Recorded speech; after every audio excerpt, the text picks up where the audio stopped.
25 വർഷമായി തുടരുന്ന ഇടതുമുന്നണി ഭരണത്തിന്റെ കെടുകാര്യസ്ഥതകൾ തുറന്നുകാട്ടി കുറ്റവിചാരണ നടത്തുന്നതിനായി കോൺഗ്രസ് ഗുരുവായൂർ മുനിസിപ്പൽ കമ്മിറ്റിയുടെ നേതൃത്വത്തിൽ ഒക്ടോബർ 9, 10, 11 തീയതികളിൽ ഗുരുവായൂർ മോചനയാത്ര എന്ന പേരിൽ പദയാത്ര നടത്തുമെന്ന് ഭാരവാഹികൾ വാർത്താ സമ്മേളനത്തിൽ അറിയിച്ചു.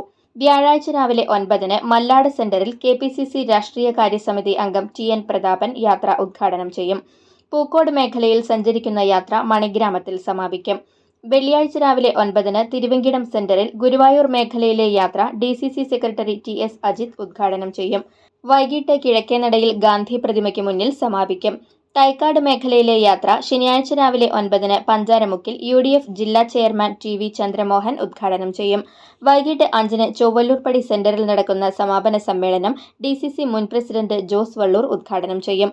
നഗരസഭാ പ്രതിപക്ഷ നേതാവ് KP Udayan, block Congress president Aravindan Pallath, മണ്ഡലം പ്രസിഡന്റുമാരായ OKR മണികണ്ഠൻ, ആൻഡോ തോമസ്, BV ജോയ്, പ്രതിപക്ഷ ഉപനേതാവ് KPA Rasheed, coordinator R Ravikumar എന്നിവർ വാർത്താ സമ്മേളനത്തിൽ പങ്കെടുത്തു.